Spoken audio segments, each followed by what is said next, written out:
네, 안녕하세요. 새해 복 많이 받으십시오.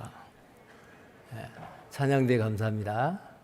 다 함께 기도하겠습니다.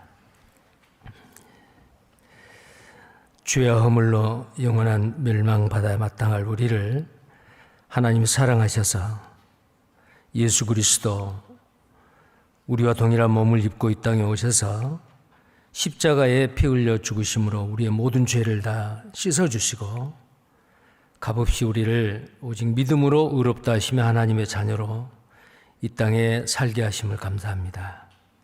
하늘에 소망을 두고 기쁨으로 감사함으로 하나님을 경외하며 또 이웃을 사랑하며 주님이 우리에게 맡기신 이 복음을 또 전할 수 있는 기회를 우리에게 주신 것 감사를 드립니다. 2024년 설 명절을 맞이해서 많은 형제 자매님들이 부모님께 또 고향으로 가셔서 지금 이 시간 그 고향에 있는 지역교회 또 이렇게 오늘 주일 가족들과 함께 참석하신 줄 압니다.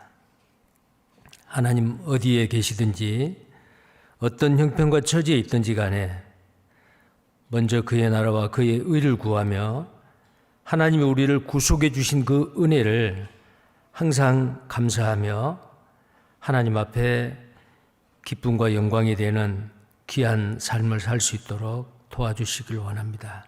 오늘 또 이 시간 함께 하신 모든 형제 자매님들 우리에게 필요하고 합당한 은혜의 말씀을 주셔서 위로받게 하시고 또 악하고 음란한 이 세상 가운데 구별되게 의롭게 경건하게 거룩하게 살 수 있는 하나님의 자녀로서 합당한 생활을 할 수 있도록 주님 도와주시기를 원합니다.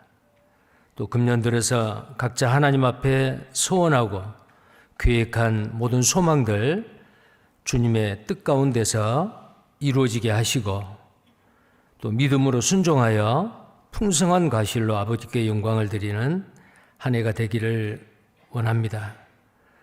또 구정설을 통해서 또다시 새로운 마음과 각오를 가지고 주님 앞에 온전히 헌신하는 삶을 살기를 원합니다. 하나님 도와주시고 계획하고 기도하는 그 모든 것들이 순적히 성취되게 하시고 아버지께 영광과 기쁨이 되게 해 주시기를 원합니다. 또 우리 중에 약하여 고통 가운데 있는 지체들이 있습니다. 하나님 강건케 하시고 주를 위해서 더 힘있게 살 수 있는 기회를 주님 허락해 주시기를 원합니다.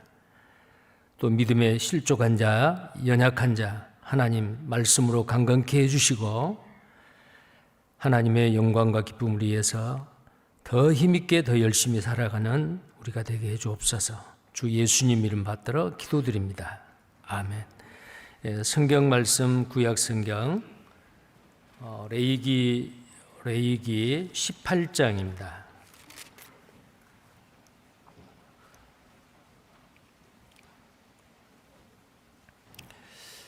레위기 18장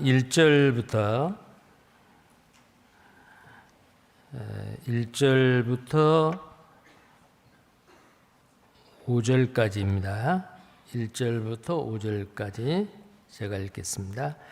여호와께서 모세에게 일러 가라사대 너는 이스라엘 자손에게 고하여 이르라. 나는 여호와 너희 하나님이라. 너희는 그 거하던 애굽 땅의 풍속을 좇지 말며 내가 너희를 인도할 가나안 땅의 풍속과 규례도 행하지 말고 너희는 나의 법도를 좇으며 나의 규례를 지켜 그대로 행하라. 나는 너희의 하나님 여호와니라.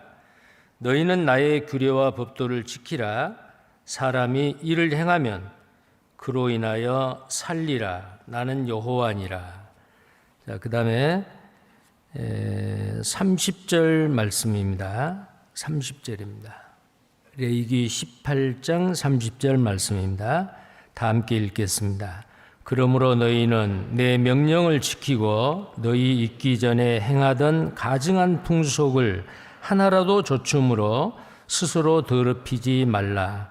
나는 너희 하나님 여호와니라. 오늘은 레위기 18장에 애굽과 가나안의 풍속을 좇지 말라. 애굽이나 가나안이나 이미 4,000년 전에 지나간 시대의 고대 국가이지만 그때 행해졌던 그 죄가 이제 없어졌다든지 아니면은 인간의 도덕과 윤리가 점점 발전해 가지고 이런 죄가 도무지 우리 시대에는 없다라는 게 아닙니다. 그때 그 시대에 못지않게 지금은 더 노아 홍수 소돔 고모라 그때보다도 더 심한 인간의 타락상이 우리 시대에 나타나고 악한 마귀는 강제로 구원받은 그리스도인이 하나님의 자녀로서 온전하게 살지 못하도록 세상에 있는 많은 것들로 유혹을 하고 또 이런 죄에 빠지게 할 수도 있다라는 겁니다. 자, 그래서 오늘 이 레위기 18장은 지금까지 레위기 1장부터 쭉 이렇게 말씀을 통해서 우리가 교훈을 받아왔습니다. 오늘은 레위기 18장 차례인데 이 레위기 18장에 있는 이 말씀 애굽의 풍속과 가나안의 풍속을 좇지 말라. 자, 애굽이나 가나안은 세상입니다. 그래서 세상 풍속을 좇지 말라라는 그 주제로 하나님이 우리에게 어떤 교훈의 말씀을 주시는지 성경을 묵상하고 교훈을 받기를 원합니다. 설 명절인데 어제가 정월 초하루였습니다.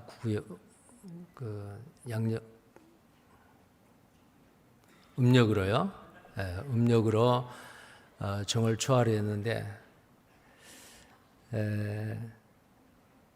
정말 행복한 시간, 또 모처럼 가족과 만나서 다정다감하고 또 그동안에 살았던 거 해포를 푸는 아주 뜻있는 시간들이 되었으리라고 생각을 합니다.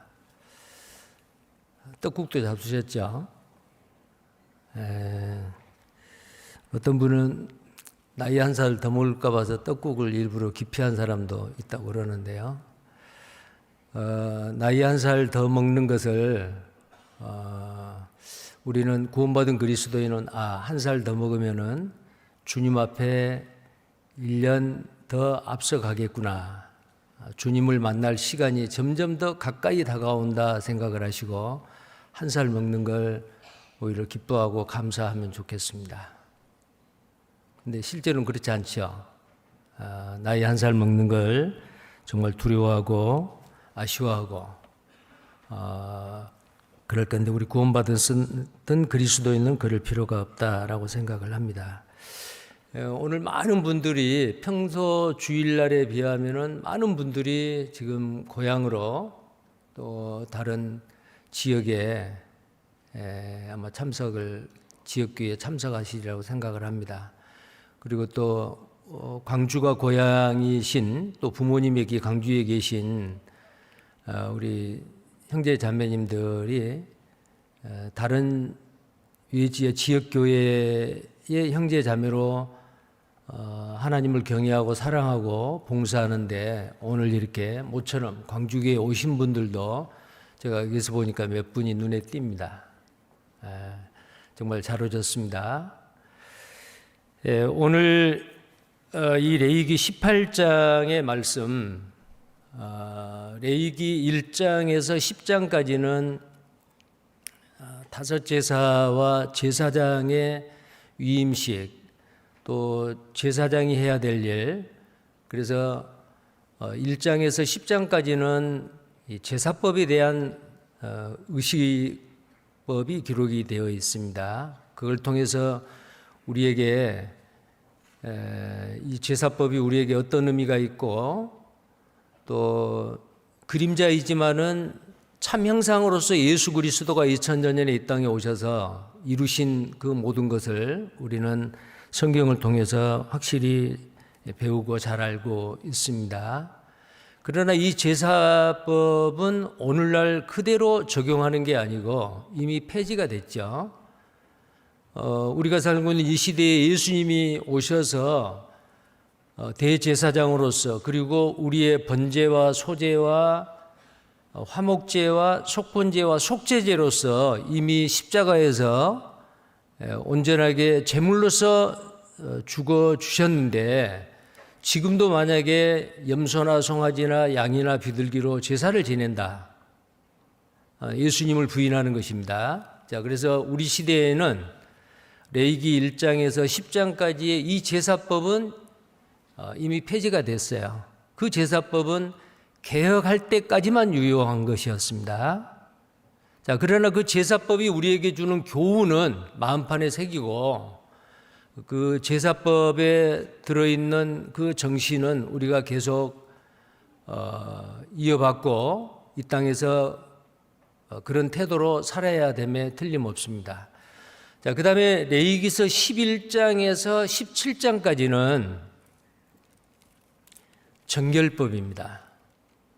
어떻게 해야 하나님 앞에 구속을 받은 구원받은 하나님의 자녀들이 만약에 죄를 범했을 때에 어떻게 해서 더 깨끗함을 받는 그 정결법에 대해서 17장까지가 되어 있고 이제 오늘 말씀드린 이 18장은 그러면은 구원받은 그리스도인이 실생활에서 현실적으로 실생활에서 우리는 어떻게 성결한 생활을 하느냐. 자, 17장까지는 어떻게 하면은 하나님께 나아가느냐. 자, 깨끗이 못하면은 하나님 앞에 거룩하시고 정결하신 분 앞에 나갈 수가 없잖아요. 그래서 어떻게 하면 하나님께 나갈 수 있는가? 하나님과 교제할 수 있는 그 방법입니다. 자, 그러나 이제 28장부터는 거룩하신 하나님과 동행하는 거룩함을 입은 우리들이 어떻게 하나님과 매 순간순간 매일 하나님과 동행하는 삶을 사느냐라는 겁니다. 그 아모스 4장 3절에 보면 아모스 3장에 보면은 이런 말씀이 있죠. 뜻이 의합지 않고야 어찌 동행하겠느냐. 에녹이라는 사람은 300년 동안 하나님과 동행한 사람이었습니다. 하나님을 기쁘시게 하는 자라는 증거를 받은 사람이에요. 자, 그러면 구원받은 그리스도인도 마찬가지입니다. 거룩하신 하나님과 동행하는 삶, 항상 우리의 삶 가운데 임재하신 그 하나님과 함께 동행하기 위해서는 우리는 어떻게 해야 되겠습니까? 우리의 생각과 또 겉으로 나타나는 우리의 삶 그 모두가 성결한 생활을 해야 됩니다.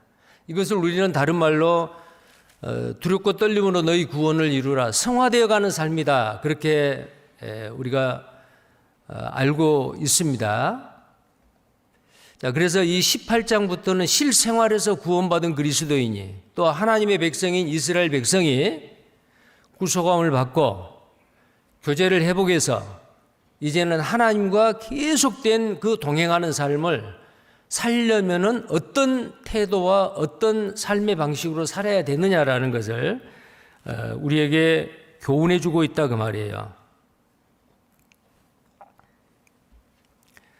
자, 그래서 구원받은 그리스도인의 성결한 삶에 대한 교훈을 18장부터 우리에게 말해주고 있다라는 겁니다. 자, 레위기 율법에는 제가 방금 말씀드린 대로 레위기의 전반부, 중반부, 하반부, 이제 하반부로 들어왔어요. 후반부로 들어왔는데 이 레위기 율법에는 크게 세 종류로 또 이렇게 나눌 수가 있습니다. 하나는 제사법이에요. 의식법이죠. 형식적으로 뭔가를 이렇게 절차에 의해서 하나님 앞에 제사를 지내고 절기를 지키고 하는 그 의식법입니다. 그러나 이 의식법, 제사법도 방금 말씀드린 대로 그림자이기 때문에 개혁할 때까지만 유용합니다. 지금 우리 시대는 필요가 없죠. 안식일을 지킨다든지 그 일곱 절기를 지킨다든지 그런 일이 필요 없게 됐다 그 말이에요. 자, 두 번째는 또 이렇게 이 레위기에 있는 이 율법을 또 이렇게 두 번째는 도덕법으로 뭘 볼 수가 있습니다. 도덕법은 대표적인 게 십계명에 나와 있는 법이죠.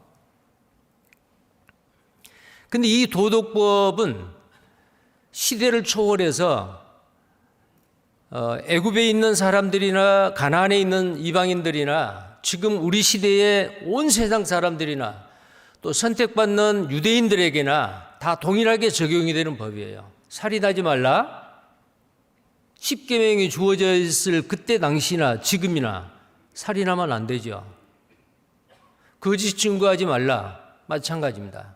나 이외에 다른 신을 섬기지 마라. 그때나 지금이나 시대와 장소를 초월해서 모든 사람에게 적용이 되는 도덕법입니다. 그래서 이 도덕법은 항상 존재하는 항존법이다라고도 말할 수가 있고요. 절대적입니다. 자, 근데 또 하나는 시민법이에요. 자, 하나님의 백성으로서의 이스라엘 백성에게 주어지는 민법이나 형법입니다. 이러이러하면은 반드시 죽으리라. 근데 우리 시대는 어때요? 안 죽어요. 만약에 우리 시대에 이스라엘 백성에게 적용했던 그 시민법인 민법이나 형법을 적용한다면은 우리 중에 살아남을 사람 없어요. 다 죽었어야 됩니다.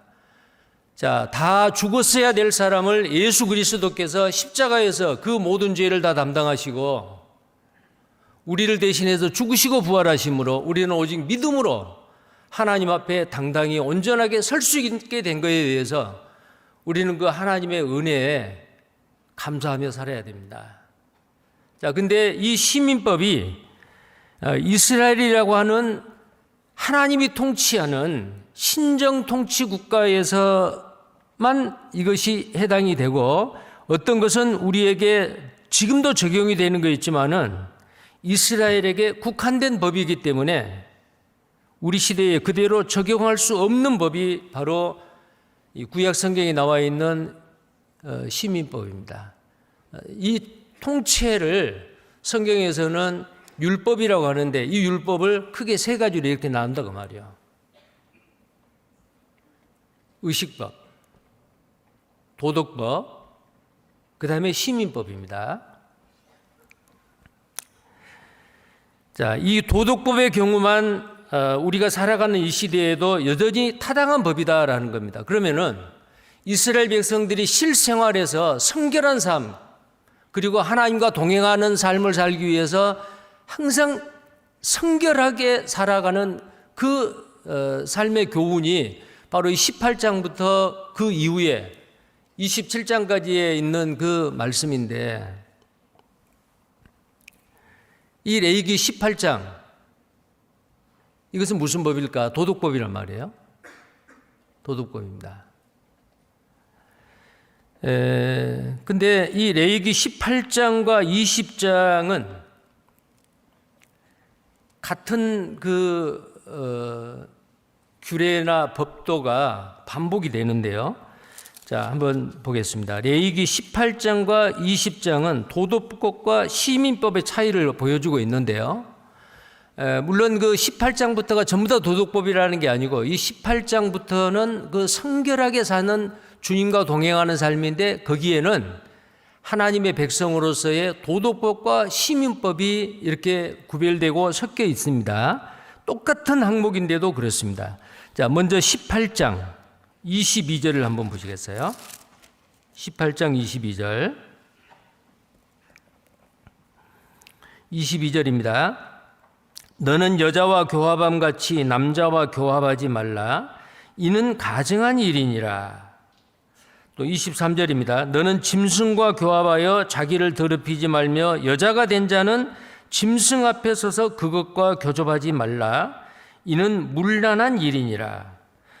자, 이런 죄를 짓는 자는 가증하다라고 말했고, 또 이런 죄를 짓는 것은 아주 문란한 일이다. 성적인 죄예요. 성적인 성결에 대한 삶에 대해서 아주 구체적으로 우리가 그냥 이렇게 공적인 자리에서 읽어봐도 아니면 개인적으로 읽어봐도 낯이 뜨거운 그런 내용. 정말 이 시대에 이런 죄를 범했을까? 그런데 실제로 애굽이나 가나안 땅에서는 이런 죄를 범했습니다. 역사적으로. 그래서 하나님께서는 이스라엘 백성에게만 적용하는 게 아니고 당시의 이방인, 이 세상 사람에게도 이 도덕법이 그대로 적용이 되는 거예요. 가증하고 문란한 겁니다. 그래서 하나님께서는 가나안 땅에서 온갖 그 가증하고 더럽고 추접스러운 죄를 짓는 이 가나안 7족속들을 그 땅이 하나님께서 토해낸 거예요. 마찬가지로 이스라엘 백성이 만약에 이방의 풍속을 쫓으면 너희들도 토해낼 것이다. 결국은 역사적으로 그렇게 됐죠. 바벨론의 포로로 끌려갔습니다. 그리고 AD 70년과 AD 135년에 전 세계에 하나님은 세상 중앙인 땅 젖과 꿀이 흐르는 그 가나안 땅에서 하나님이 토해내버렸어요. 왜 그랬을까요? 이런 죄 때문에요. 근데 여기에 이런 죄를 짓는 자는 가증한 일이다. 22절에 있는 것은 동성애입니다. 소돔 고모라에서도 저질러졌던 그 남자가 남자로 더불어 부끄러운 일을 행하는 죄. 오늘날 좀 부드럽게 그걸 뭐 성소수자다, 게이다 이렇게 이야기를 하잖아요. 동성애입니다. 이건 도덕법이요. 어느 시대와 장소를 막론하고 하나님이 보았을 때는 가증한 죄입니다. 하지 말라 그 말이요. 자, 그 다음에 23절에는 뭐예요? 짐승과 교합하지 말라. 정말 이게 말하기도 아주 낯뜨겁고 더러운 일이요. 인간이 짐승으로 완전히 전락해버리는 거예요. 하나님이 남자와 여자를 만드시고 하나님의 형상대로 부모를 떠나서 두 사람이 한 몸을 이룰지니라 온전한 연합으로 신성한 결혼 제도를 말씀하셨고 그 결혼을 통해서 남편과 아내 그 사이에서 자녀들이 탄생하고 생육하고 번성하는 문화의 명령이 지금 이 순간까지도 그 명령이 실행이 되고 있는데 그 이외의 모든 성적인 결합 죄입니다. 그런데 사람과 사람 간의 합법적인 결혼 이외에 성적인 결합은 모두 다 죄인데 사람과 사람만이 아니고 사람과 동물이 말이요. 사람과 짐승이. 이런 일이 정말 세상에 있었을까? 근데 이 더러운 죄가 지금 우리가 사는 시대에도 더 많이 행해지고 있다라는 사실입니다. 우리는 이 레위기 18장의 말씀을 통해서 인간이 얼마나 악하고 더러운지 겉으로는 고상하고 깨끗한 척 같지만은 인간의 이 속에 들어있는 에덴 동산에서 아담 하와를 통해서 타고난 이 속에 있는 죄성은 너무나도 악하다 그 말이에요. 구원받은 그리스도인도 자칫 잘못하면은 이 죄의 유혹에 빠질 수도 있다. 우리는 정신을 바짝 차리고 마귀는 어떻게 하든지 구원받은 그리스도인까지도 삼킬 자를 찾기 위해서 우는 사자와 같이 두루 돌아다니는데 우리는 이 세상의 풍속에서 그 세상의 풍속을 통해서 사람들을 넘어지게 하고 타락하게 하는 그 마귀의 괴계를 우리는 모르면 안 됩니다. 알고 싸워서 이겨야 되죠. 구원받은 그리스도인의 신앙생활은 싸움입니다. 자신과의 싸움, 세상과의 싸움, 공중 권세 잡은 자, 악한 마귀와의 싸움에서 우리는 매 순간순간 승리하는 자, 이기는 자가 돼야 돼요. 자, 이 레위기 18장을 읽어보면은 정말 아주 인간이 얼마나 악하다는 것을 알 수 있는 겁니다. 그런데 여기에서 가증하다, 문란한 것이다, 이게 도덕법이요. 그때나 지금이나 정말 하나님 보시기에 가증한 죄라 그 말이요. 동성애를 미화시키면 안 됩니다.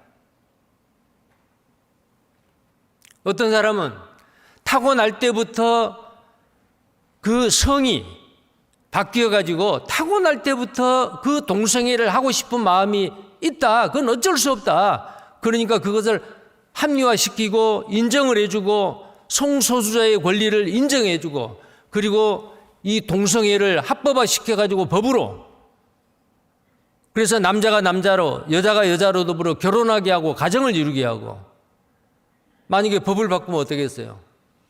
우리나라는 다행스럽게도 아직도 이 동성애를 합법화하지 않았습니다. 그러나 네덜란드, 덴마크, 캐나다 이 선진 국가에서는 어때요? 이미 합법화했어요. 이 나쁜 세상의 풍속이 우리나라에도 들어올 가능성이 있는 거예요. 이때 우리 구원받은 그리스도인은 어때요? 끝까지 하나님의 말씀을 붙잡고 이 세상의 풍속을 단호하게 배격을 해야 됩니다. 자, 그런데 시민법에서는 어떻게 하느냐? 하나님의 백성인 이스라엘 백성이 만약에 이런 죄를 지면 어떻게 하느냐? 그게 이제 형법입니다. 이스라엘의 성경에 나오는 시민법은 민법과 형법이 있는데, 손해를 끼치면 배상을 해야 되고, 죄를 범하면은 돌에 맞아 죽거나 죽이거나 하는 그 형법이 있다 그 말이요. 레위기 20장 13절을 보겠습니다.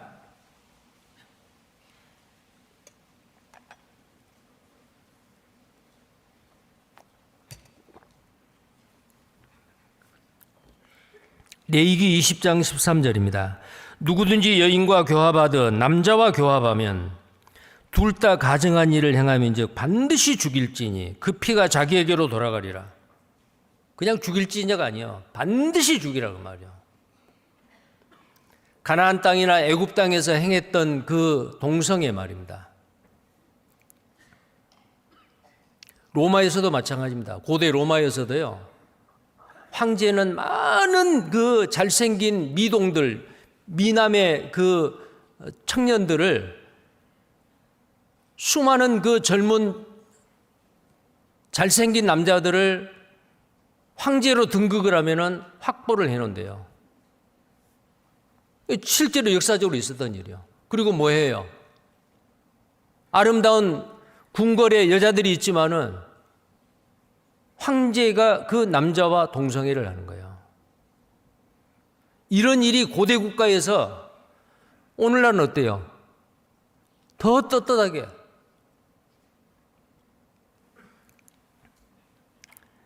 근데 여기 반드시 죽일지니라 그랬잖아요. 그 다음에요, 15절입니다. 20장 15절. 남자가 짐승과 교합하면 반드시 죽이고 너희는 그 짐승도 죽일 것이며 여자가 짐승에게 가까이하여 교합하거든 너는 여자와 짐승을 죽이되 이들은 반드시 죽일지니 그 피가 자기에게로 돌아가리라. 왜 하나님께서 이런 낯뜨거운 이런 내용들을 엄연히 성경에다 이렇게 기록하게 하셨을까 그 말이에요. 실제로 이 성경이 기록될 모세 당시에 430년 동안 생활했던 그 애굽에서의 이런 죄가 아주 비일비재하고 행행했단 말이에요. 430년 동안 살았던 그 애굽의 문화가 하나님의 백성인 이스라엘 백성들에게 알게 모르게 스며들었어요. 그 문화가. 오늘날 우리도 마찬가지요. 우리가 접하고 있는 TV나 아니면 인터넷, 스마트폰을 통해서 온갖 매스미디어를 통해서 우리가 보고 있는 것들, 그 문화가 어떤 문화예요? 음란한 문화, 동성애를 조장하는 그 선전들, 문화들, 자기도 모르는 사이에 괜찮네, 구원받은 그리스도인이 이 말씀에 굳게 서 있지 않으면 자기도 모르는 사이에 그 나쁜 대중문화가 사탄의 계략이 숨어져 있는 그 대중문화에 우리는 접함으로 인해서 나도 모르는 사이에 점점 오염이 된다 그 말이에요. 이스라엘 백성들은 430년 동안 그 애굽 문화에 오염이 됐어요. 이제 약속의 가나안 땅으로 들어가는 광야 생활입니다. 그때에 하나님은 모세를 통해서 단호하게 말합니다. 애굽의 풍속을 쫓지 마라. 가나안의 그 풍속을 행하지 마라. 만약에 이러이러한 일을 행하는 자는 반드시 죽으리라. 이렇게 말하고 있잖아요. 근데 여기 15절, 16절에도 어때요? 남자도 여자도 이런 일을 했던 거예요.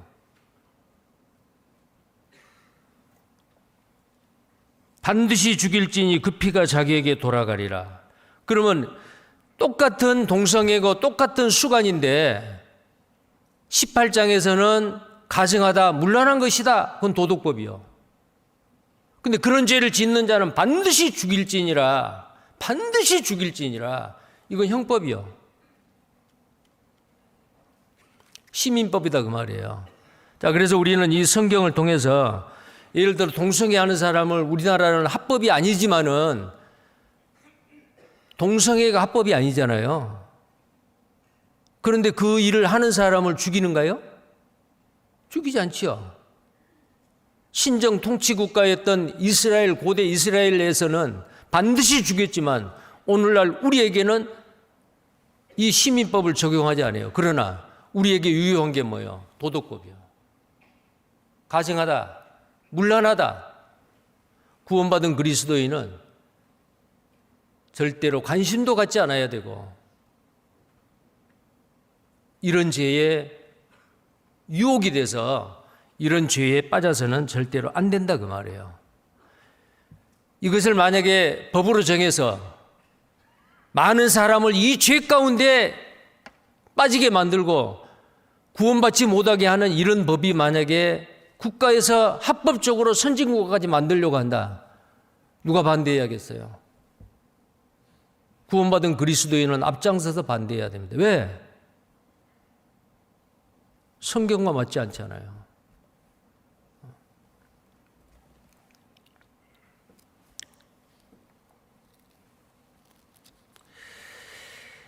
자, 그래서 이 레위기서의 법은 세 가지로 크게 나눌 수 있는데 제사법, 의식법, 도덕법, 시민법으로 나눌 수 있다. 그러나 의식법과 시민법은 우리 시대에 적용을 할 수 없지만 폐해졌지만 그러나 도덕법은 지금 이 시대 모든 사람에게도 항상 존재하는 법이다라는 거예요. 이 법을 어기는 것이 바로 뭐냐면은 죄다라는 겁니다. 죄지요. 예. 자, 그리고 이 레위기 17장은 피는 생명과 일체라, 생명의 일체는 피다라는 말씀을 하고, 그 다음에 18장에서는 이제 이 성결법으로 들어가는데 생명의 존재의 방식이 바로 이 성관계를 다루고 있습니다. 타락한 인간들이 행해오던 그 방식에서 떠나라는 명령이죠. 자, 이 성관계를 바로 세우는 것이 인간 사회를 바로 세우는 겁니다. 성이 타락되면은요, 그 사회가 망해요. 가나안이 망했고 이스라엘이 망했고 과거에 로마가 망한 이유가 뭐예요? 성적인 타락입니다. 로마 시대에 AD 73년인가요? 그때에 로마의 휴양도시 뽐페이라고 하는 도시가 베스비우스 화산 폭발에 의해서 완전히 망했죠. 왜 그랬습니까? 하나님이 그 땅에서 그 음란한 도시에 그 사람들을 토해내버린 거예요. 지금도 마찬가지입니다. 자연의 재해가 많다, 지진이 많다. 왜 그렇습니까? 땅을 하나님이 침망같이 흔든다. 그 땅에 사람의 죄가 중함으로라고 성경에 이사야서에 말하고 있습니다. 땅은 하나님의 것입니다. 사람의 것이 아니에요. 하늘은 하나님의 보좌요, 땅은 하나님의 발등상이라고 했습니다. 그래서 기독교의 국가에서는 땅을 개인이 소유하지 못합니다. 왜? 하나님의 것이라는 거예요. 빌려는 주지요. 근데 그 땅, 하나님이 창조하신 이 땅 위에 인간이 지어서는 안 될 죄들을 지으면은 하나님께서 그 땅에서 그 사람들을 토해내요. 아담 하와가 죄를 범했을 때 이 땅은 가시와 엉겅퀴를 내서 땅도 저주를 받은 거예요. 이마에 땀을 흘려야 먹고 살 수 있도록 땅이 사람을 힘들게 하는 거예요. 하나님이 그렇게 하셨습니다. 자, 성관계를 바로 세우는 것이 인간 사회를 바로 세우는 것이다. 우리가 깨끗하다, 거룩하다, 의롭다라는 게 뭐예요? 깨끗한 성입니다. 그리고 구원받은 그리스도인의 실제적인 성결한 삶 중에서 제일 먼저 나타난 게 이게 성의 문제예요. 18장 제일 먼저 성의 문제예요. 창세기 2장 24절입니다. 하나님이 세우시는 이 가정, 부부, 사람에게 주시는 이 성은 추한고 더러운 게 아닙니다. 아름다운 거예요. 하나님이 주시는 선물입니다. 그러나 결혼이라는 합법적인 그 제도를 통해서 정말 아름답고 행복하게 누려야 하는 하나님의 선물인데 이것이 불법적으로 합당한 방법이 아닌 다른 방법으로 성이 상품화되고 향락화 되었을 때 사람은 하나님의 심판을 반드시 받아야 되고 불행하게 되는 겁니다. 창세기 2장 24절입니다. 자, 이러므로 남자가 부모를 떠나 그 아내와 연합하여 둘이 한 몸을 이룰지로다. 자, 부모를 떠나서 남자 여자가 두 사람이 한 몸을 이룰지니라 그랬죠. 25절에 아담과 그 아내 두 사람이 벌거벗었으나 부끄러워지 아니하니라. 자, 이 관계는 오직 남편과 아내 두 사람이 만나서 결혼함으로 인해서 이루어지는 가정에서만 하나님이 베푸신 그 선물을 누리고 행복해지는 겁니다. 그 사이에서 자녀가 탄생하죠. 생육하고 번성하라는 하나님의 명령이 그 가정을 통해서 이루어져요. 최소의 사회는 가정이고 최소의 교회는 가정입니다. 하나님이 허락하신 이 가정은 이 땅에서의 작은 천국을 이루어야 됩니다. 서로를 신뢰하고 서로를 이해하고 사랑하는 가정. 이번 설을 통해서 오랫동안 멀리 떨어져 있던 가족들이 만났겠죠. 그 가족이 얼마나 고귀하고 성스럽고 정말 행복한 가정이 되어야 하는지를 우리는 이 말씀을 통해서 다시금 한번 교훈을 받고 생각을 해야 됩니다. 자, 그래서 이 남편과 아내 이 외의 그 모든 관계는, 모든 성적인 관계는 죄다라는 겁니다. 죄예요. 출애굽기 20장 14절입니다. 출애굽기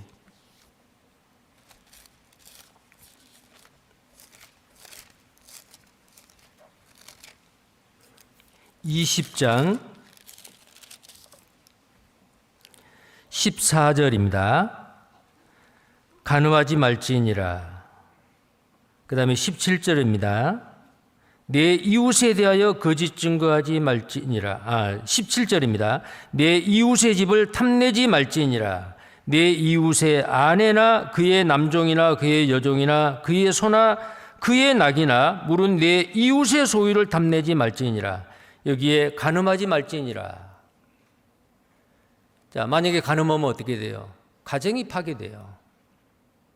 하나님이 정해놓으신 그 행복의 전당인 가정에 문제가 생기죠. 그리고 내 이웃의 아내 탐내지 말라. 이게 음란한 마음, 간음, 간통, 하나님이 정해놓으신 이 신성한 결혼 제도를 자기 가정 아니면 다른 가정을 파괴하는 행위입니다. 아무리 변명을 해도 그것은 합법적이지 않습니다. 예수님께서도 말씀하셨죠. 마태복음 19장입니다. 마태복음 19장.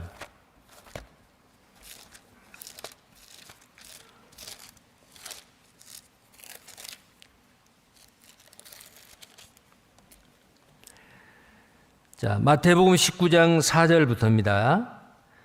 예수께서 대답하여 가라사대 사람을 지으신 이가 본래 저희를 남자와 여자로 만드시고 말씀하시기를 이름으로 사람이 그 부모를 떠나서 아내에게 합하여 그 둘이 한 몸이 될지니라 하신 것을 읽지 못하였느냐. 이러한즉 이제 둘이 아니요 한 몸이니 그러므로 하나님이 짝지어 주신 것을 사람이 나누지 못할지니라 하시니. 자, 하나님이 짝지어 주신 것을 나누지 못한다. 이혼이죠. 근데 성경에 뭐라고 그랬어요? 음행한 연고 이외에 아내나 남편을 버리지 말라. 이는 간음함이니라 라고 말했습니다. 자, 이런 말씀들이 마태복음, 마가복음, 누가복음, 마가복음에도 동일한 말씀이 있죠. 자, 이런 교훈을 해주시는 가정의 소중함과 그 성이 얼마나 아름답고 하나님이 주시는 그 귀한 선물을 오용을 했을 때에, 남용을 했을 때 얼마나 하나님 앞에 큰 죄인 것을 분명하게 우리에게 정말 구체적으로 나열해 주는 그 말씀이 성경 66권 성경 중에서도 이 레위기 18장이 너무나도 구체적으로 나와 있잖아요. 이런 일은 하지 말라. 가증하다. 문란한 일이다. 20장에 가서는 반드시 죽여라. 그런 사람은. 엄하게 도덕법과 시민법에 반복해서 말씀하고 있다 그 말이에요. 자, 그런데 이 18장은 그런 구체적인 말씀을 하시면서 1절에서 5절까지는 서론에 해당되는 말씀인데요. 오늘은 1절에서 5절까지의 말씀을 드리려고 합니다. 자, 1절을 보시겠어요? 레위기 18장입니다.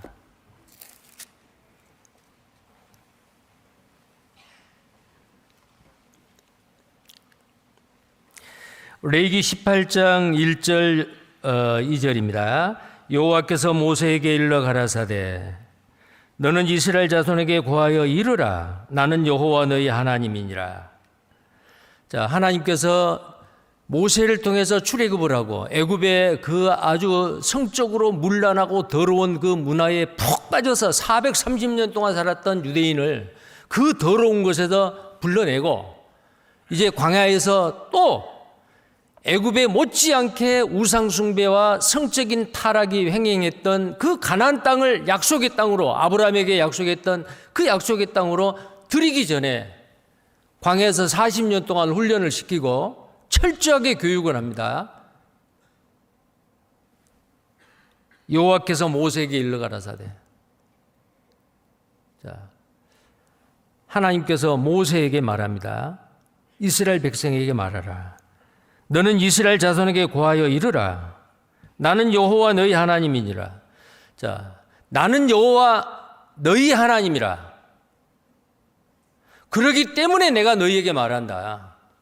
자, 여호와 하나님은 어떤 분이에요? 창조주죠. 인간은 최고의 걸작품이지만 피조물입니다. 창조주가 피조물에게 어떤 말을 하든지 명령을 할 수 있는 권한이 있어요. 주권이죠. 그런데 하나님은 무조건 창조주이기 때문에 피조물을 마음대로 부려먹는 권위를 가지고 말하는 게 아니에요. 여러 가지 이유가 있습니다. 자, 그래서 나는 여호와 너희 하나님이라. 자, 이렇게 말씀하시는 이유가 뭐예요? 먼저 자신을 계시하신 그 이유가 뭐예요? 그리고 이 말을 계속해서 반복해서 이 레위기 18장에서 18장 1절에서 30절까지 무려 6번이나 반복을 하고 있어요. 그리고 레위기 18장에서 레위기 20장까지 18, 19, 20 이 세 장에는 무려 50번 이상을 말하고 있습니다. 나는 여호와라 너희 하나님이라. 이 말씀을 하는 게 목사가 아니고 제사장이 아니고 모세 자신도 아니고 천지 만물을 창조하시고 애굽에서 그들을 건져내신 구원해내신 하나님이다 그 말이에요. 무조건 권위를 가지고 이거 해라라고 명령하는 게 아니고 하나님은 은혜와 사랑을 베푸시고 너희들이 받는 그 은혜와 사랑이 얼마나 크냐. 내가 너희에게 명하는 것은 너희들이 잘못되게 하기 위함이 아니고 너희에게 은혜와 사랑과 복을 주시기 위해서 그렇다. 그러면 어때요? 창조주 하나님, 우리를 구원하시는 하나님, 복 주기를 원하시는 하나님, 하나님 감사합니다. 기쁨으로 자원함으로 우리는 율법하면은 딱딱한 거, 억지로 해야 되는 거, 하기 싫어도 해야 되는 거 이렇게 생각하죠. 성경의 66권의 그 하나님의 말씀은 억지로 하는 게 아니에요. 이 말씀을 하신 분이 창조주 하나님이시기 때문에 그 하나님이 나를 구원해 주셨기 때문에 하나님 감사합니다. 마땅히 해야죠. 기쁨으로 감사함으로 하라는 거예요. 자, 그래서 여기에 18장에 나와 있는 동일한 말씀을 한번 보겠어요. 2절에 너는 이스라엘 자손에게 고하여 이르라 나는 여호와 너희 하나님이라. 그 다음에요 4절입니다. 너희는 나의 법도를 좇으며 나의 규례를 지켜 그대로 행하라. 나는 너희의 하나님 여호와니라. 동일한 말씀이죠. 뭔가 계속해서 반복을 한다고 말은 그만큼 중요하기 때문에 그렇습니다. 또 5절입니다. 너희는 나의 규례와 법도를 지키라. 사람이 이를 행하면 그로 인하여 살리라. 나는 여호와니라. 언약의 하나님, 구속의 하나님. 자, 그 다음에 6절입니다. 같이 읽겠습니다. 너희는 고륙지친을 가까이 하여 그 하체를 범치 말라. 나는 여호와니라. 근친상간하지 말라라는 거예요. 이 명령을 하시는 하나님께서 왜 너희에게 이렇게 내가 말할 수 있느냐? 나는 여호와니라. 자, 그 다음에 21절입니다. 너는 결단코 자녀를 몰렉에게 주어 불로 통각해 말아서 내 하나님의 이름을 욕되게 하지 말라. 나는 여호와니라. 계속 반복하죠. 나는 여호와니라. 나는 여호와 너희 하나님이라. 자, 근데 여기에 21절에 자녀를 몰렉에게 주지 마라. 암몬 족속은 청동으로 그 숫소 얼굴 모양을 만들고 손을 이렇게 내뻗어서 그 좀 더 청동입니다. 쇠예요. 그리고 입 안에 이 입과 이 배 안에 큰 공간을 나누고 그 청동 황소를 발갛게 불로 달구어서 아버지가 자기 아들을 어린 아들을 그 몰렉이라는 신에게 바쳐요. 그러면 복 받는다는 거예요. 얼마나 이기적입니까? 자기 아들을 인신제사로 그 몰렉이라는 손을 뻗고 있는 황소신에게다가 벌겋게 달궈진 그 손에다가 딱 올려놓으면 때르르 굴러서 그 황소 입안으로 들어가요. 완전히 불타버려요. 완전히 고통스럽게 아이가 죽어갑니다. 울부짖고 죽어갑니다.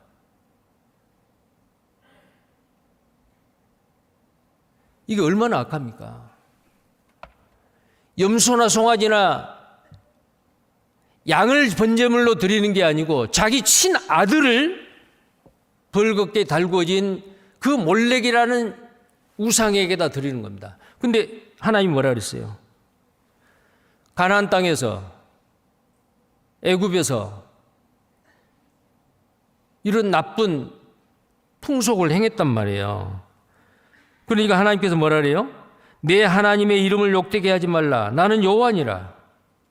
절대로 그 일하면 안 된다 그 말이요.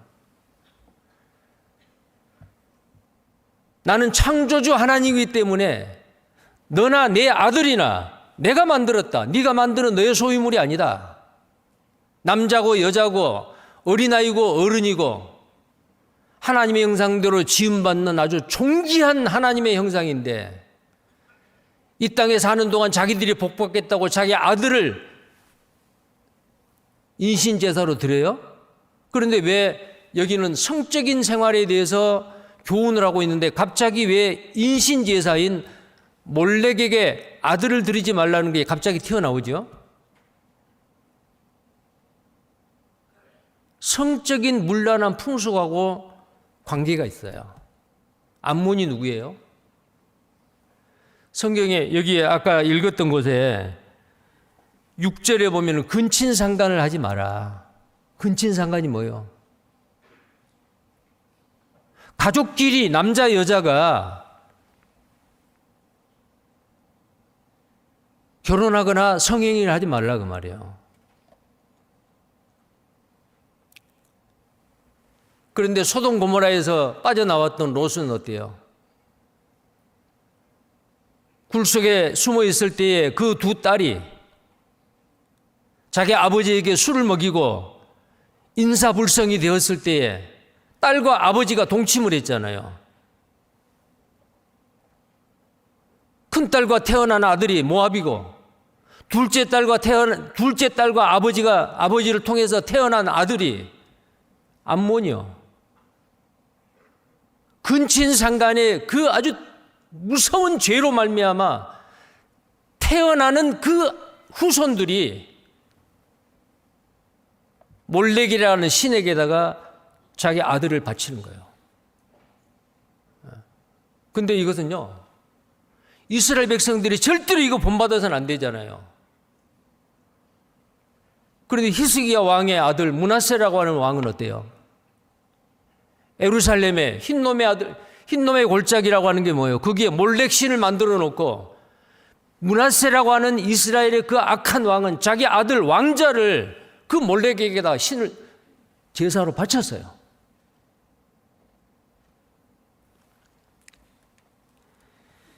자, 이런 죄를 짓지 말라라고 명령하시는 분이 모세도 아니고 왕도 아니고 하나님이시다 그 말이에요. 나는 여호와니라.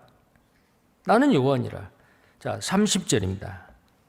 그러므로 너희는 내 명령을 지키고 너희 있기 전에 행하던 가증한 풍속을 하나라도 좇음으로 스스로 더럽히지 말라. 나는 너희 하나님 여호와니라. 이 가증한 풍속을 하나라도 쫓지 말라. 스스로 더럽히지 말라. 나는 너희 하나님 여호와니라. 자, 이런 이야기 하려면 그때는 그랬지만은 지금은 이런 죄를 지을까? 지금도 이런 죄를 짓는데요.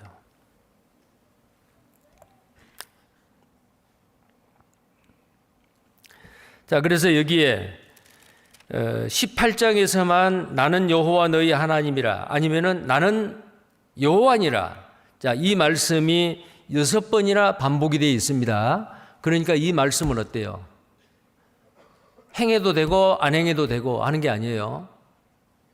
반드시 애굽과 가나안의 풍속은 배겨가고 버리고 쫓지 않아야 되고 하나님의 법도와 규례를 반드시 행하면 너희가 살리라. 5절에 그렇게 약속하고 있죠. 해도 되고 안 해도 되는 게 아니에요.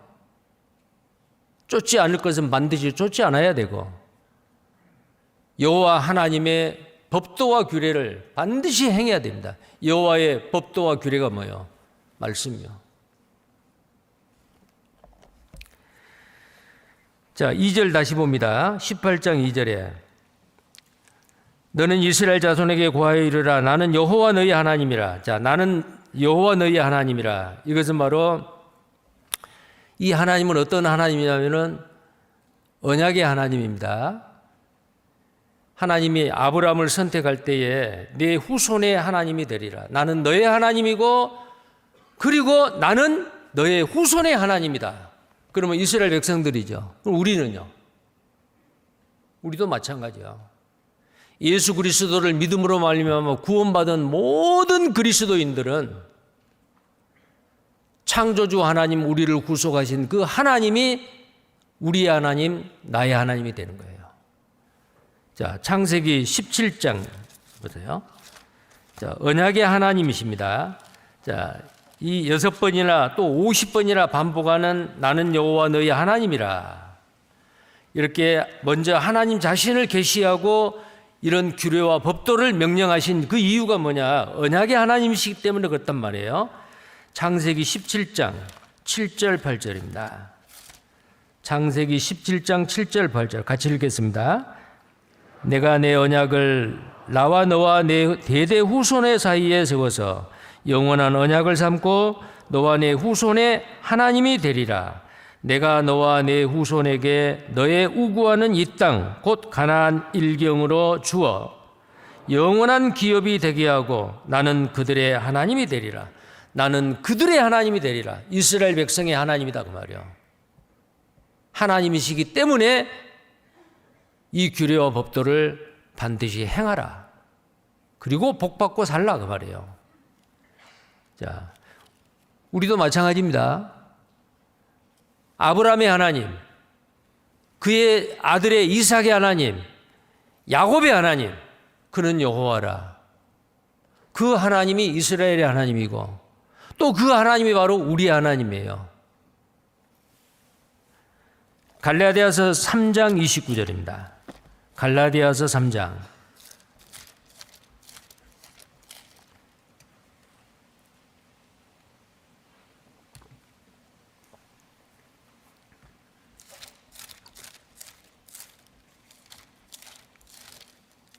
갈라디아서 3장 29절입니다. 같이 읽겠습니다.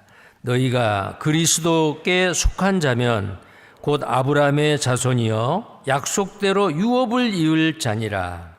자, 그리스도에게 속한 자면 아브라함의 자손이라 그랬죠. 이 갈라디아에 살고 있는 이분들은 이방인이요. 우리와 똑같은 이방인이요. 갈라디아 지역에 있는 그 교회의 형제 자매들, 너희는 아브라함의 후손이다. 우리도 마찬가지요. 그 아브라함의 하나님을 언약을 하셨죠. 너의 후손의 하나님이 되리라. 우리 하나님이요. 자, 그 다음에 이 하나님은 구원의 하나님이요. 이스라엘 백성들이 430년 동안 그 나쁜 그 악한 풍속을 쫓았고 거기에 영향을 받았던 그 유대인들이 하나님이 그들을 구원해냈지 않아요? 그 하나님은 어떤 하나님이요? 구원의 은혜를 베푸시는 하나님. 자, 출애굽기 6장입니다. 출애굽기 6장.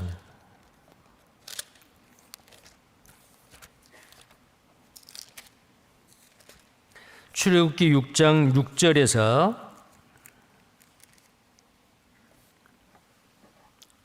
7절까지입니다. 출애굽기 6장 6절에서 7절까지 말씀입니다. 또 같이 읽겠습니다. 그러므로 이스라엘 자손에게 말하기를 나는 여호와라. 내가 애굽 사람의 무거운 짐 밑에서 너희를 떼어내며 그 고역에서 너희를 건지며 편팔과 큰 재앙으로 너희를 구속하여 너희로 내 백성을 삼고 나는 너희 하나님이 되리니 나는 애굽 사람의 무거운 짐 밑에서 너희를 빼어낸 너희 하나님 여호와인 줄 너희가 알지니라. 죄를 짓는 자는 죄의 종이요 악한 사탄 마귀의 종이었습니다. 이스라엘 백성들이 애굽의 바로의 그 폭정에서 시달리고 있을 때, 그리고 그 나쁜 그 풍속에 물들어 있을 때에 하나님은 그들을 불러냈습니다. 어떻게 구원했죠? 유월절 어린 양의 피를 통해서 모세가 그들을 끌어냈지 않아요. 누구든지 문자오설주와 임방에 어린 양의 피를 바르면 1년 된 깨끗한 순양의 피를 바르라. 장자를 죽일 때 넘어가리라. 그 어린 양의 피, 예수 그리스도의 피죠. 구원함을 받고 홍해바다를 마른 땅 밟듯이 밟고 홍해바다를 통해서 건너온 것은 침례를 받은 거예요. 이제 광야 같은 이 세상에서 가나안 땅을 향해서 가고 있어요. 이스라엘 백성이 만약에 하나님이 구원해 주시지 않았다라면은 애굽의 그 여기 나와 있는 이 말씀대로 애굽 사람들의 무거운 짐 밑에서 노예 생활을 계속했어야 되죠. 이 모습은 바로 그림자고 모형입니다. 우리는 마귀의 그 폭정에서 시달리고 인생을 낭비하고 있다가 죄와 마귀의 권세 아래서 사망의 권세에서 예수 그리스도의 피로 말미암아 우리를 구속해 내셨어요. 이보다 더 고맙고 감사하고 놀라운 게 뭐가 있어요? 지옥과 운명으로 태어난 죄인이 하는 일이 없어도 오직 믿음으로 의롭다함을 받고 하나님의 자녀가 되어서 천국의 소망을 가지고 기쁨으로 감사함으로 살아가는 이것보다 더 감사한 일이 어디가 있어요? 나에게 재산이 없어도 지식이 없어도 이 세상에 없는 것이 많아도 나는 나의 구원의 하나님을 인하여 기뻐하리로다. 나를 구원해 주시는 그 하나님 말이요. 얼마나 감사한 일입니까? 나는 여호와 너희 하나님이라 라고 말씀하는 것은 바로 나는 구원의 하나님이다. 창조주 하나님이고 구원의 하나님이다. 내가 너를 구원하지 않았느냐? 애굽의 무거운 짐에서 너희를 이끌어내지 않았느냐? 그러니까 애굽의 모든 그 악한 풍속을 쫓지 말라. 가나안 땅에 들어가서도 가나안 칠족속이 섬기고 있는 바알신, 아세라신 온갖 성적으로 문란한 그 악습을 쫓지 말라, 버리라. 오직 나 여호와 하나님의 말씀을 듣고 믿고 순종하라. 그러면 너희가 살리라. 그러니까 우리가 하나님의 말씀을 듣고 행하는 그것은 무거운 짐이 아니에요. 마귀가 우리를 지옥까지 짓누르고 눌렀던 그 죄의 짐에 비하면은 하나님이 우리에게 하시라는 그 말씀은 무거운 짐이 아니에요. 예수님이 뭐라고 말씀하셨어요? 수고하고 무거운 짐진 자들아 다 내게로 오라. 너희를 쉬게 하리라. 나는 마음이 온유하고 겸손하니 내 멍에를 메고 내게 배우라. 내 짐은 내 멍에는 쉽고 가벼움이니라. 구원받은 그리스도인이 기쁨으로 감사함으로 하나님의 말씀을 붙잡고 순종하고 살아가는 그것은 어려운 일이 아니라 그 말이에요.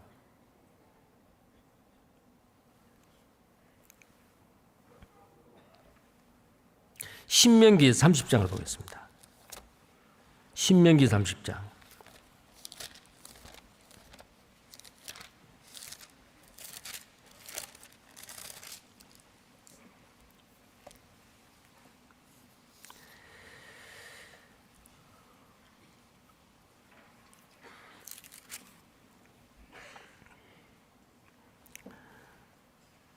신명기 30장 11절입니다. 자, 신명기 30장 11절에서 14절까지 천천히 같이 읽겠습니다. 내가 오늘날 내게 명한 이 명령은 내게 어려운 것도 아니요 먼 것도 아니라 하늘에 있는 것이 아니니 내가 이르기를 누가 우리를 위하여 하늘에 올라가서 그 명령을 우리에게로 가지고 와서 우리에게 들려 행하게 할고 할 것이 아니요 이것이 바다 밖에 있는 것이 아니니 내가 이르기를 누가 우리를 위하여 바다를 건너가서 그 명령을 우리에게로 가지고 와서 우리에게 들려 행하게 할고 할 것도 아니라 오직 그 말씀이 내게 심히 가까워서 내 입에 있으며 내 마음에 있은즉 내가 이를 행할 수 있느니라. 하나님은 우리에게 행할 수 없는 무거운 짐을 지어준 게 아니에요.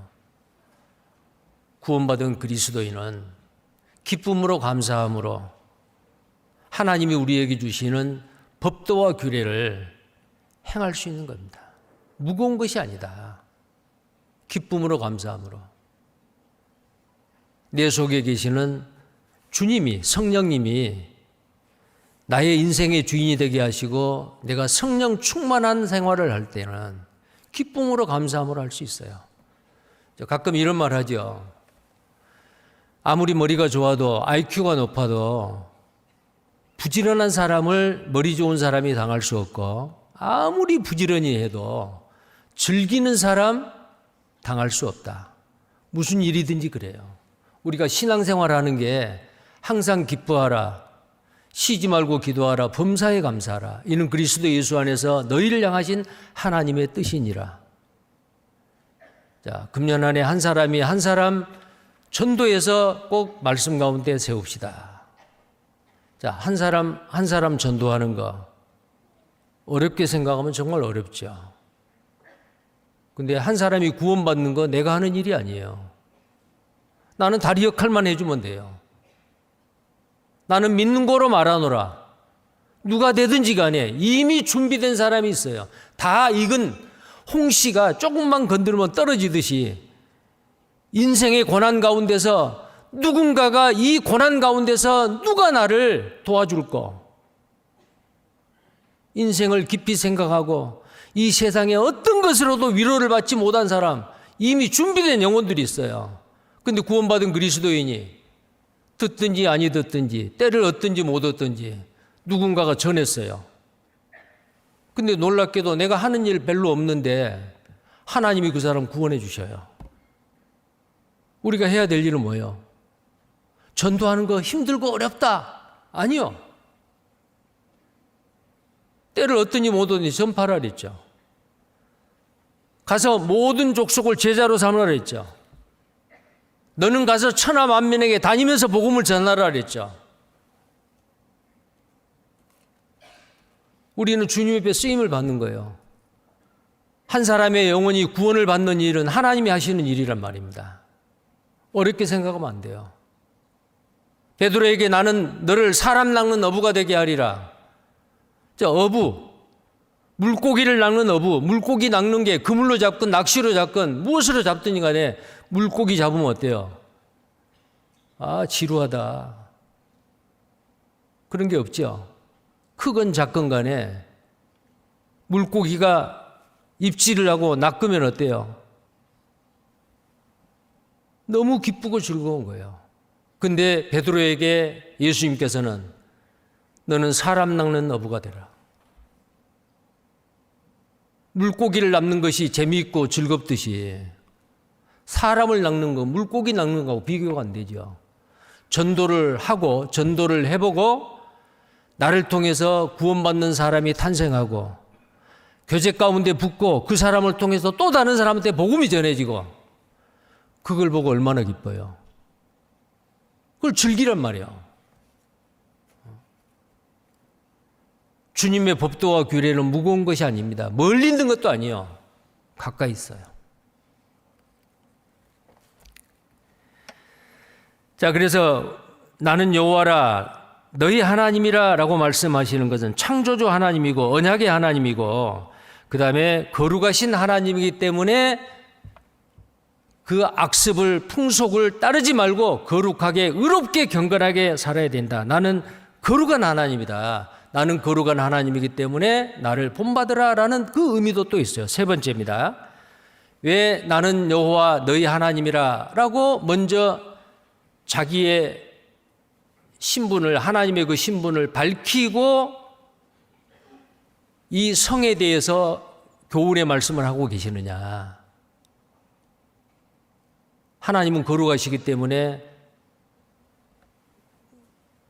거룩하신 하나님을 본받게 하기 위함입니다. 레위기서 11장 44절입니다. 조금만 더 보겠습니다. 레위기 11장 44절입니다.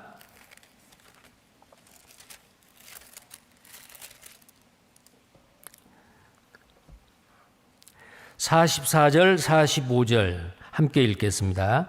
나는 여호와 너희 하나님이라. 내가 거룩하니 너희도 몸을 구별하여 거룩하게 하고 땅에 기는 바 기어다니는 것으로 인하여 스스로 더럽히지 말라. 나는 너희의 하나님이 되려고 너희를 애굽 땅에서 인도하여 낸 여호와라. 내가 거룩하니 너희도 거룩할지어다. 자, 왜 우리가 하나님의 말씀을 기쁨으로 감사함으로 행하고 지키느냐. 나를 사랑하는 자는 내 말을 지키는 자가 나를 사랑하는 거다. 예수님께서도 말씀하셨죠. 왜 우리가 하나님을 사랑합니까? 나를 구원해 주셨거든요. 그 은혜가 얼마나 크고 얼마나 감사해요.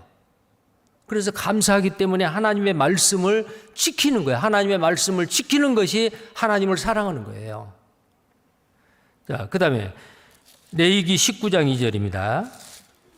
19장 2절. 레위기 19장 2절 같이 읽겠습니다. 너는 이스라엘 자손의 온 회중에게 구하여 이르라. 너희는 거룩하라. 나 여호와 너희 하나님이 거룩함이니라. 예, 하나님이 거룩하기 때문에 그 하나님의 자녀이고 백성인 우리에게 하나님이 요구하시는 게 있어요. 내가 거룩하니 너희도 거룩할지어다. 그래서 베드로전서 1장 15절 16절에 기록되었으되 내가 거룩하니 너희도 거룩할지어다. 이 말씀이 인용이 되어 있어요. 이 레위기서는 거룩을 강조하지요. 또 20장 26절 한 절 또 보겠습니다. 20장 26절 같이 읽겠습니다. 너희는 내게 거룩할지어다. 이는 나 여호와가 거룩하고 내가 또 너희로 나의 소유를 삼으려고 너희를 만민 중에서 구별하였음이니라. 너희는 내게 거룩할지어다. 나 여호와가 거룩하다. 자, 거룩하신 하나님을 믿고 사랑하는 우리는 하나님과 같이 거룩해야 돼요. 숨겨놓은 죄, 습관적으로 짓는 죄, 합당치 못한 일, 양심에 찔리는 일 절대 하면 안 돼요. 이 세상의 풍속 중에서 그게 죄냐라고 하지만은 하나님이 가증하게 생각하고 기뻐하지 않는 그런 죄들이 있어요. 자, 그 외에도 하나님의 자기 신분을 하나님을 이렇게 말씀하고 이런 많은 법도와 규례를 말씀하시는 게 뭐냐면은 이제 구속하신 하나님의 은혜에 대한 사랑의 법으로 하나님의 법을 준수하게 하는 겁니다.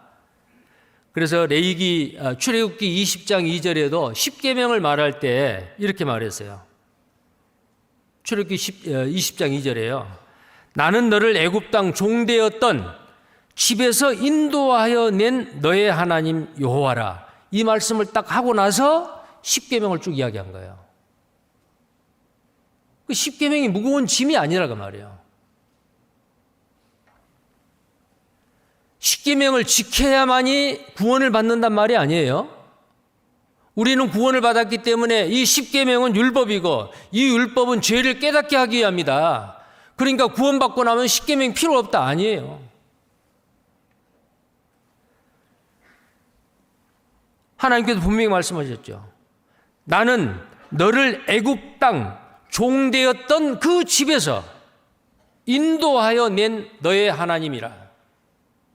내가 너를 구원했다. 구원받은 사람은 이제 하나님의 법, 하나님의 도덕법, 십계명이에요. 구원받았다고 그 법이 필요 없는 게 아니에요. 시대를 초월해서 어떤 장소에서나 십계명을 범하는 건 죄요. 내 부모를 공경하라. 불효하는 게 죄요. 살인하지 말라. 살인하는 게 죄요. 구원받은 그리스도인은 십계명 범하면 안 되죠. 그런데 그것을 구원받기 전에는 내가 할 수 있는 능력이 없었는데 이제 구원받고 나니까 어때요? 나를 구원해 주신 것이 너무 기쁘고 감사해서 하나님이 싫어하는 그 죄는 멀리하고 하나님이 거룩하니까 나도 거룩해야 되고 거룩한 게 뭐예요? 죄를 짓지 않는 생활, 깨끗하게 사는 생활, 구별된 생활. 십계명을 지키려고 지킨 것이 아니고 나를 구속했던 주님의 은혜가 너무 크므로 감사함으로 기쁨으로 주님의 말씀을 붙잡고 살고 뒤를 돌아다 보니까 나도 모르는 사이에 십계명이 지켜져 버린 거예요. 근데 구원받은 그리스도인이 뒤를 돌아다 보니까 십계명 많이 범한다. 구원받고 나서 잘못 산 거죠.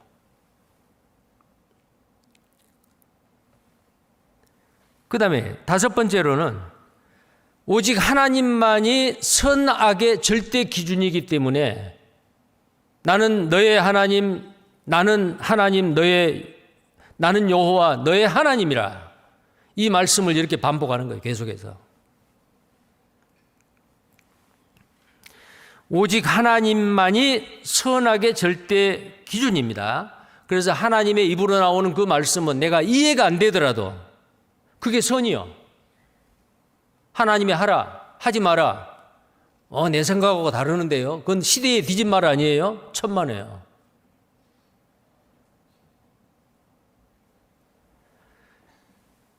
하나님 자신이 바로 선악의 절대 기준이기 때문에 이 말씀을 하는 겁니다. 자, 그리고 이제 3절에 뭐라고 말씀하느냐면은 레위기 18장 3절입니다. 레위기 18장 3절. 너희는 그 거하던 애굽 땅의 풍속을 좇지 말며 내가 너희를 인도할 가나안 땅의 풍속과 규례에도 행하지 말고 풍속을 좇지 말라 그랬죠. 애굽의 풍속, 가나안의 풍속, 이게 바로 오늘날 수천 년이 지난 이 시대에 우리 시대에 풍속이 있어요. 이 성경 18장에 기록되어 있는 온갖 성적인 타락상, 우상숭배, 그것이 지금도 행해지고 있지만은 우리 시대에 이 세상의 풍속들요. 돈이면 최고다. 돈이면 무엇이든지 다 할 수 있다라는 생각입니다. 황금 만능주의. 우리 시대에 만몬이라는 신을, 물론 돈 앞에 절하는 건 아니지만 돈 앞에 자기 양심도 팔고 돈 때문에 신앙도 포기하고 그러면 안 되죠. 자, 그래서 애굽의 풍속이라고 하는 것은 애굽의 생활 방식을 총체적으로 지칭하는 말이요. 가나안의 풍속은 가나안 생활 풍속을 총체적으로 지칭하는 거예요. 근데 그들은 다 어땠어요? 영혼, 하나님 없어요. 어떻게 하면은 즐기고 편안하고 부유하게 살까? 온갖 악한 풍속들이었습니다. 특히 애굽에서는,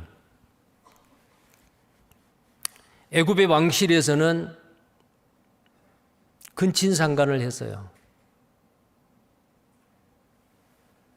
어느 간에 결혼한 거예요. 같은 부모님의 밑에서 태어난 남매 간에 결혼을 해요. 왕실에서.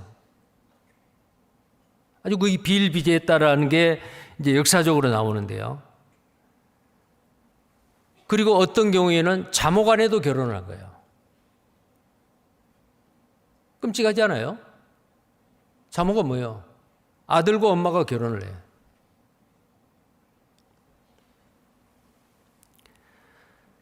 동성애를 했습니다. 동성애를 하지 마라.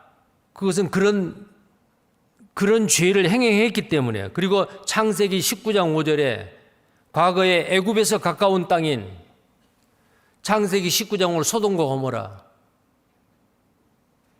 집단적으로 그룹 성행위를 하려고 남자들이 늙은 사람 젊은 사람 모여들어가지고 오늘 밤에 네 집에 들어가는 그 사람들을 끌어내라. 우리가 그들과 함께 상관하리라. 그게 동성애죠. 동물과의 수관이요. 애굽의 풍속, 가나안의 풍속이 그랬습니다. 특히 애굽에서는 판이라고 하는 염소 모양의 그 염소를 신으로 섬겼는데 그 신을 섬기는 그 신전에서 염소와 여사제들이, 순염소와 여자가 성행위를 하는 거예요. 그게 실제로 문헌에 나와요. 애굽에서의 판신이라고 하는 수염소와 여자, 가나안에서는 암소와 남자, 로마에서는 개와 남자. 이것이 아주 창궐했습니다. 근데 하나님은 어때요? 이런 난잡한 이 풍속을 반드시 배경하라. 하나님 보시기에 이것은 정말 가증하고 문란한 행위다. 자, 구원받은 그리스도인이 이 시대에, 우리가 살고 있는 이 시대의 풍속, 이런 죄들이 하나도 없어지지 않냐고 그대로 우리가 살고 있는 이 시대까지 지금 이어져 내려오고 있지만은 지금 우리에게 아까 말했죠. 돈이면 다 된다는 생각. 이 세상의 풍조는, 이 세상의 풍속은, 이 세상의 풍조나 사조 마찬가지입니다. 인격이나 성품보다도 외모나 학벌을 더 따지는 것, 성공하고 출세하면 된다는 것, 적당히 타협하고 요령껏 사는 것, 정직하고 순결을 지키는, 순결하고 희생의 삶을 손해로 여기는 것, 사랑하기보다 미워하는 것, 쾌락을 사랑하기를 하나님 사랑하기보다 더하는 것. 그래서 마약에 중독이 되고 성에 중독이 되고,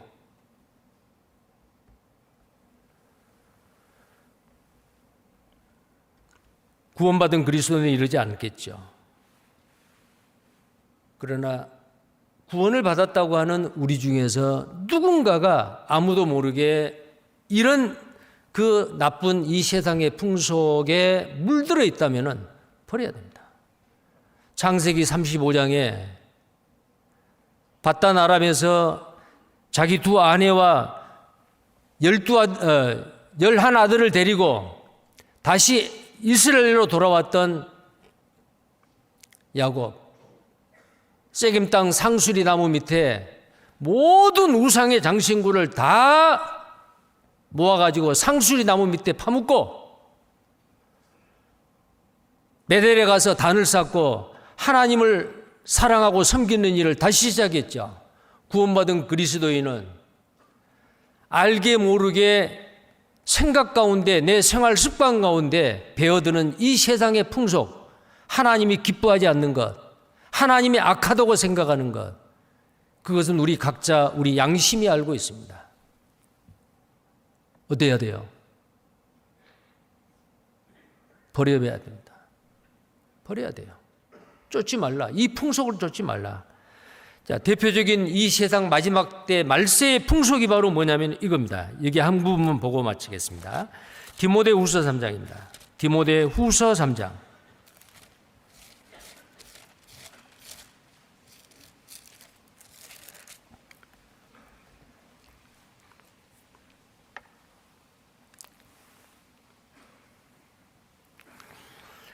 디모데후서 3장에 이 마지막 시대의 말세의 그 풍조를 19가지로 이렇게 말하고 있어요. 제가 쭉 보겠습니다. 3장 1절부터입니다. 5절까지. 내가 이것을 알라. 말세에 고통하는 때가 이르리니 사람들은 자기를 사랑하며. 이 세상의 풍속이요. 이 세상의 사조고 풍조입니다. 자기를 사랑하며, 돈을 사랑하며, 자긍하며, 교만하며, 회방하며, 부모를 거역하며, 감사치 아니하며, 거룩하지 아니하며, 무정하며, 원통함을 풀지 아니하며, 참소하며, 절제하지 못하며, 사나우며, 선한 것을 좋아 아니하며, 배반하여 팔며, 조급하며, 자고하며, 쾌락을 사랑하기를 하나님 사랑하는 것보다 더하며, 경건의 모양은 있으나 경건의 능력은 부인하는 자니 이 같은 자들에게서 내가 돌아서라. 쫓지 마라 그 말이요. 복 있는 사람은 악인의 꾀를 쫓지 아니야. 악인의 꾀를 쫓지 않는다 그랬죠. 지금 우리가 살고 있는 이 시대에 다 나타나는 이 징조들이요. 말세의 징조들이요. 도덕, 윤리적으로 아주 타락한 하나님이 보시기에 가증히 여기고 여기는 이 세상의 풍속들입니다. 자, 우리는 어떻게 해야 돼요? 단호히 배격해야 돼요. 그러면 배격하는 것은, 하지 않는 것은, 쫓지 않는 것은 소극적인 거잖아요. 적극적으로 공세적으로 해야 될 것은 뭐예요? 오늘 읽은 18장 5절에 있는 말씀이요. 자, 18장 5절에 있는 말씀인데, 18장 5절.